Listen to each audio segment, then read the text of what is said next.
What to do when our share market is crashes. कई बार share market crash कर जाता है, तो हमको क्या करना चाहिए उस कंडीशन में। Navigate a stock market crashes requires strategic decisions. आपको जो आपके जो डिसीजंस होते हैं उनको स्ट्रेटजी के अकॉर्डिंग लेने होंगे। आपके पास कुछ स्पेशल स्ट्रेटजी होनी ही चाहिए। जैसे कि मैं अगर बात करूं, मैं क्या करना चाह रहा हूं कि अगर आप लॉन्ग टर्म इन्वेस्टर हैं तो आपको नॉर्मल जो शेयर मार्केट में क्रैशेस आते हैं उनसे कोई इशू नहीं होने वाली है। लेकिन जो इंट्राडे के ट्रेडर्स हैं उनके लिए काफ़ी दिक्कत, या फिर ऑप्शन ट्रेडर्स हैं उनके लिए दिक्कत खड़ी हो सकती है। तो हम 5 पॉइंट्स में समझेंगे कि आखिर कैसे क्या कुछ करना चाहिए हमको, और इसके बाद हम कुछ एडिशनल पॉइंट भी समझेंगे।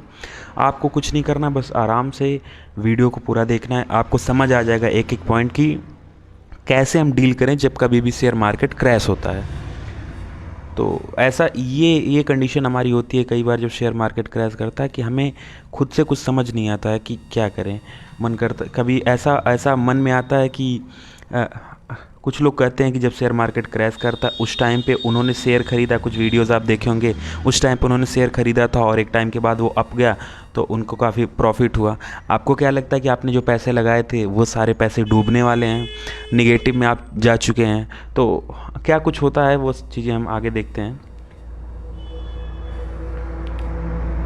डू नथिंग, सबसे पहली चीज़ है कि आपको कुछ नहीं करना है। कुछ नहीं करना का क्या मतलब है? इफ़ यू और ए लॉन्ग टर्म इन्वेस्टर, तो नॉर्मल जो ऐसे क्रैशेस आते हैं वो आपको ज़्यादा इफेक्ट नहीं कर पाएंगे, आप लेस अफेक्टेड होंगे। क्योंकि जो मार्केट की वॉलेटिलिटी है वो कहीं ना कहीं फिर से वो उसमें सुधार आएगा और फिर से आप जो है उस चीज़ को रिकवर कर जाओगे। आपके लिए इशू नहीं है। हाँ, इंट्राडे वालों के लिए बिल्कुल बहुत बड़े इशू की बात होती है, लेकिन आपके लिए कोई उतनी खास इशू की बात नहीं होती है। And the fourth one is, आप इधर अगर देखोगे तो opportunity two by more stocks at lower prices for future profit. लेकिन इसको आपको ब्लाइंडली नहीं करना है। अगर आप ब्लाइंडली किसी स्टॉक को ख़रीद लेते हो लो प्राइस पे जाने की वजह से, कि कोई प्राइस सपोज़ करो कि कोई कोई कंपनी है, ए कंपनी है, सपोज़ ए है, इसकी जो है प्राइस अभी पहले चल रही थी, मान लो कि 500 रुपये चल रही थी, अभी वो आ चुकी है 50 पे एक शेयर की वैल्यू। तो ऐसा नहीं कि आप इसको जो है आप डायरेक्ट बाई कर सकते हो। आपको बहुत सारी चीज़ें उसमें देखनी होंगी। वो चीज़ें क्या होती हैं आपको देखनी होंगी कि कैसी कंपनी परफॉर्म कर रही है, रिसर्च करना होगा कि पिछले 5 साल में उसका परफॉर्मेंस कैसा है। आपके उसको चार्ट को एनालाइज करना होगा कि क्या उसका चार्ट ऐसा डायरेक्ट हमेशा से जो है डिक्रीजिंग तो नहीं है, डिक्लाइनिंग अगर चार्ट है तो आपको लेने से कुछ फ़ायदा नहीं होगा। आपको देखना होगा कि उसमें फाउंडर का जो है क्या शेयर है, अभी फाउंडर कैसा जो है उसमें क्या कुछ है, वो कंपनी जिस सेक्टर में है। सपोज़ करो कि अगर एआई की कंपनी, अभी आज के टाइम में बात करें, अगर आर्टिफिशियल इंटेलिजेंस की बात करें तो रिसेंट में मान लीजिए अगर वो लॉस भी जा रही है तो कहीं ना कहीं वो गेन करेगी ही करेगी। लेकिन कोई ऐसी कंपनी है जो जिसका आगे फ्यूचर में भी बहुत कुछ खास रोल नहीं होने वाला है और उसके बाद आप उसमें इन्वेस्ट भी कर रहे हो बस ये देख के कि उसका शेयर लो जा रहा है, तो वहाँ पे आप गड़बड़ कर रहे हो। ऐसा नहीं करना है आपको। तो रिसर्च एक बहुत बड़ी चीज़ होती है, आपको रिसर्च को नहीं छोड़ना है। एंड अगर हम थर्ड वन की बात करें तो इन्वेस्ट वाइजली, वही मैं बोला हूँ आपको कि वाइजली आपको इन्वेस्ट करना है। एंड इसमें कुछ पॉइंट्स हमने क्या बनाए हैं, 3 पॉइंट्स, इनको समझते हैं। Safe enough for next 5 years before investing. आपको अगर आप किसी कंपनी में भी इन्वेस्ट कर रहे हो तो आपको 5 साल बाद का प्लान लेके चलना है, क्योंकि शेयर मार्केट ऐसा नहीं है कि रातों रात आप उसमें पैसा लगाए और आप अमीर होते गए। इंट्राडे वालों में होता है, इंट्राडे वाले क्या सोचते हैं कि पैसा लगाया और उसके बाद एक ही दिन में उनका काफ़ी अच्छा पैसा बनने लगा, वो एक दिन में अमीर हो जाए। ऐसा नहीं होता है। 95% जो इंट्राडे ट्रेडर्स होते हैं वो लॉस खाते हैं, 5% ही बस गेन करते हैं। और आपको समझना होगा कि जो 5% जो गेन करते हैं उनको भी ऐसा नहीं है कि वो अगले दिन भी गेन करेंगे। तो हम ये लॉन्ग टर्म अगर इन्वेस्टमेंट की बात करें तो वहाँ पे आपको वाइजली इन्वेस्ट करना होगा और 5 साल का आपको बाद तक का प्लान लेके चलना होगा। अगर आपके पास बजट जितना भी है उसको आप 5 पार्ट्स में डिवाइड करके आप उसका एक पार्ट ही इन्वेस्ट करिए, 4 पार्ट आप सेफ रखिए। इस वजह से अगर आप ऐसा करेंगे तो आप कभी भी लॉस में भी जाएंगे तो आप अपने आप को मेंटेन कर पाएंगे। एंड अवॉइड इन्वेस्टिंग बोरोड और एसेंशियल फंड्स, आपको पता ही है, ठीक है। And fund intelligently to mitigate potential losses. वही बात है कि अगर आपके पास फंड है तो आप इजीली जो है चीज़ों को हैंडल आउट कर पाओगे, नहीं तो वो फिर इशू क्रिएट होने लगती है आपके साथ। अगर हम इस पिक्चर को देखते हैं तो इस पिक्चर में हम बहुत सारी चीज़ें आप समझ सकते हो कि आपको अपने पैसे को देखो एक जगह पे नहीं लगाया है कि किसी एक कंपनी के शेयर में लगा दिया तो फिर वहाँ पे जब वो लॉस करेगी तो आप पूरी तरीके से दिवालिया हो जाओगे। तो आप कुछ इक्विटी में लगा सकते हो, कमोडिटी में लगा सकते हो और बॉन्ड्स ले सकते हो। आप इस तरीके से कुछ कुछ चीज़ें कर सकते हो। आप फिक्स डिपॉजिट कर सकते हो। तो बहुत सारी चीज़ें, आपको कहने का मतलब ये कि आपको आपके जो पैसे हैं उसको डिस्ट्रीब्यूट करके रखना है। किसी एक जगह पे, एक कंपनी या एक जगह पे अपने फंड को नहीं आपको लगा देना है। वहाँ पे फिर आपको दिक्कत आएगी जब वो कंपनी लॉस करेगी। तो आगे की स्लाइड्स में देखते हैं, अच्छी अच्छी बातें हैं, आप बस वीडियो में बने रहिए। वही बात देखिए, कह रहा है कि डाइवर्सिफाई इनकम पोर्टफोलियो। क्या आपको करना है? Build assets outside the stock market for continuous income. अगर आपको कंटिन्यूअस इनकम करना है तो आपको अपने एसेट्स जो हैं वो आपको बनाने ही होंगे। बिना एसेट्स, आप मार्केट के आउटसाइड में बिना एसेट्स बनाए आप कुछ नहीं कर सकते। ऐसा मैं क्यों कह रहा हूँ?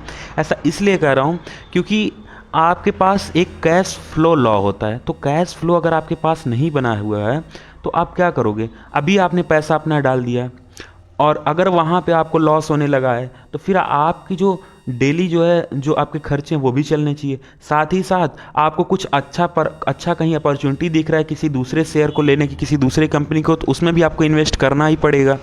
तो इस वजह से बहुत सोच समझ के आपको एक अपना कुछ एसेट, ऐसा कुछ, ऐसी कुछ बिजनेस, कुछ ऐसा कोई भी चीज़ आप कर सकते हो जिससे आपका एक कंटिन्यूअस कैश फ्लो बना रहे।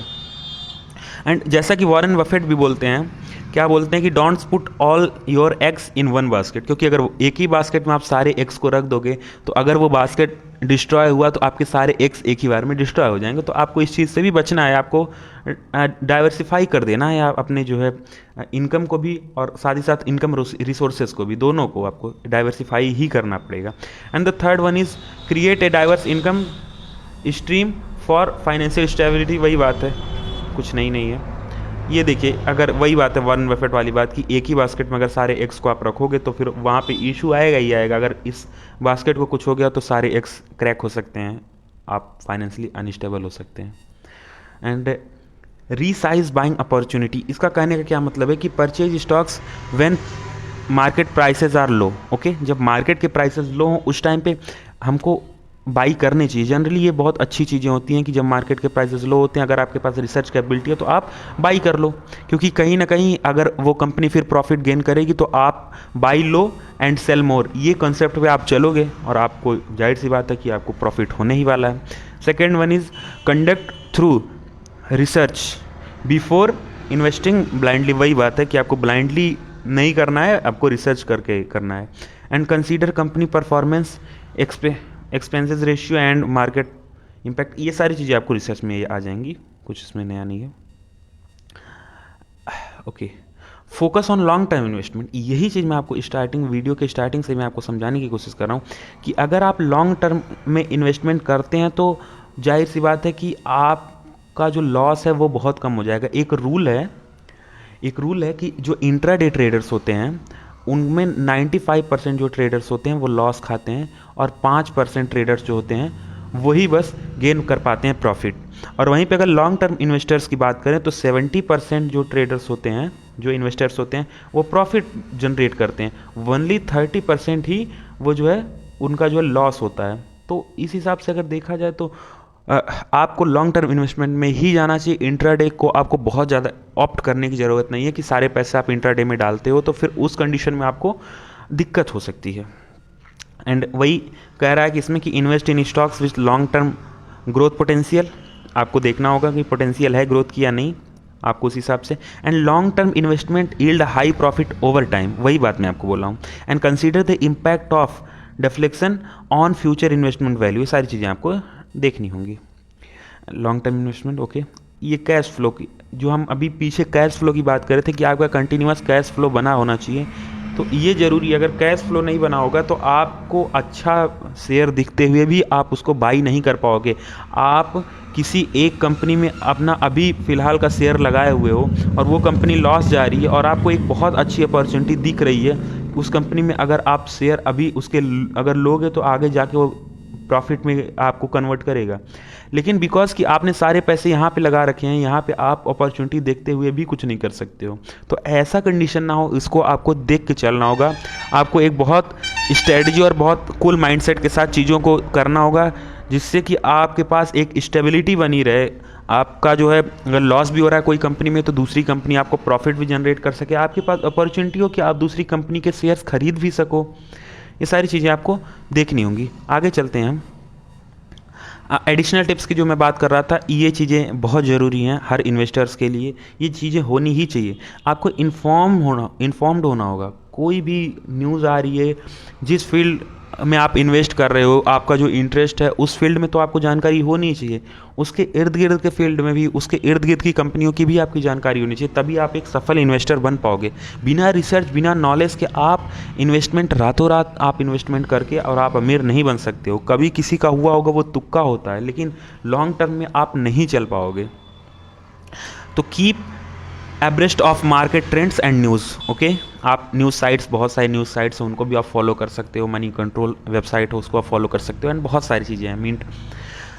Second one is utilize reliable resource for investment insights. Okay, reliable जो रिसोर्सेज हैं, जो सोर्स हैं, उसमें आप इन्वेस्टमेंट करो तो आप जो है ज़्यादा जो है ऐसा होता है कि आप प्रॉफिट गेन कर पाओगे।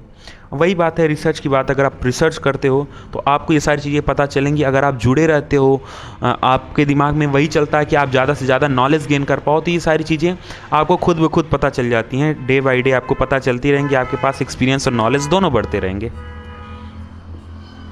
एंड प्रैक्टिस पेशेंस, ये बहुत ज़रूरी है। अगर आपके पास पेशेंस नहीं है तो आप इन्वेस्टमेंट में आप कुछ नहीं कर सकते। स्टॉक मार्केट में आप इन्वेस्टमेंट करते रहो, आपके पास कुछ नहीं होने वाला अगर आपके पास पेशेंस नहीं है। पेशेंस बहुत ज़रूरी चीज़ है।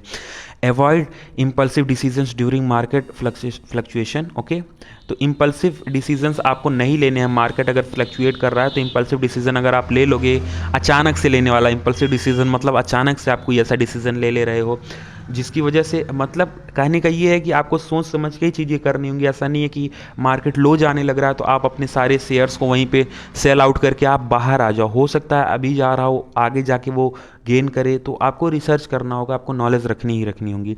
And exercise patience while waiting for market recovery, ये बहुत ज़रूरी चीज़ होती है कि अगर आपको पेशेंस रखना होगा। मार्केट अगर फिर से रिगेन नहीं करता है जल्दी, तो भी आपको एक लॉन्ग टाइम तक भी आपको वेट करना हो सकता है। तो ये चीज़ों की आपके पास होनी चाहिए, प्रैक्टिस अच्छी होनी चाहिए कि आप पेशेंस रख पाओ। एंड थर्ड वन इज़, अगर आप इस पिक्चर को देखोगे तो ये पिक्चर बहुत इंपॉर्टेंट पिक्चर है हर उस इन्वेस्टर्स के लिए जो इन्वेस्टर चाहता है कि वो बहुत अच्छा करे इस फील्ड में।